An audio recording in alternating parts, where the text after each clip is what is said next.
Hello everyone, আমি দেবাঞ্জন শুরু করছি আরও একটা নতুন ব্লগ। আর আমার ব্লগে সবাইকে অনেক অনেক স্বাগত। তো আজকের ভিডিওটা তোমরা দেখে বুঝতেই পারছো যে আমি কোথায় আছি এবং কি করছি।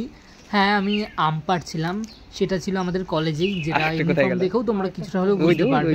তো কলেজে এখন টিফিন টাইম চলছিল, তো আমি কি করবো ভাবছিলাম, তাই আমি আর একটা বন্ধু মিলে চলে গেছিলাম গার্ডেনে, মানে আমাদের কলেজেরই বাগানে। তো সেখানে গিয়ে এই আমগুলো হয়েছিল, তো সেগুলো পাড়ছিলাম, খাওয়া হবে বলে। ভীষণ মিষ্টি ছিল। আর আমাদের কলেজে অনেক অনেক গাছ, তো সেটা তোমরা দেখতেই পারছো। এই যে একটা গাছ, যাতে এটা ছিল ডালিম গাছ। এই ডালিমটা হয়েছে, এখনও ছোট আছে, অনেকটাই বড় হলে তারপর ইয়ে করা হবে। তার পাশেই ছিল এই যে লেবু গাছ।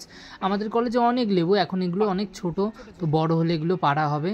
তারপর চলো তোমাদের নিয়ে যাচ্ছি আরও কিছু গাছ দেখাতে। আমাদের কলেজটা পুরোটাই চারিদিকে গাছ, তোমরা ওই দেখো, দেখে বুঝতেই পারছো। এইটা হচ্ছে কামরাঙা, যেটা এটাও এখন অনেকটাই ছোট আছে। তো এগুলো বড় হলে খেতে অনেক ভালো লাগবে। আর খেতে আমরা খাইও এগুলো এক এক সময়। কলেজে যখন টিফিনে এইদিকে আসি, তখন আমরা এগুলো তুলে তুলে খাই যখন ভালো হয়। আর এটা হচ্ছে সবেদা, আই থিঙ্ক এটা সবেদাই। তো যাই হোক, হাত দিতেই কি ওটা পড়ে গেল, তো কি করব এবার। যাই হোক, ওটা রেখে দিতে হবে, কারণ এটা অনেক ছোট। তো আমি সাইডে ওখানে রেখে দিলাম। তো এবার চলো দেখা যাক আর কি করা যায়। তো এবার এই সাইড দিয়ে পুরো বড় বড় গাছ। আর এই দেখো আর একটা গাছ, এটা ছিল জামরুল গাছ। তো এটা লাল জামরুল, আমাদের কলেজেই আছে। আমাদের কলেজে কি গাছ নেই সেটা একবার তোমরা শুধু দেখতে চাইলেই বলতে পারো।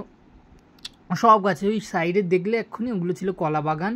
কলা বাগানে অনেক অনেক কলা হয়, বাট সেগুলো সব এখন একটা। যাই হোক, আজকের ভিডিওটা এখানেই শেষ করছি। ভালো লাগলে একটা লাইক এবং কমেন্ট করে দিও।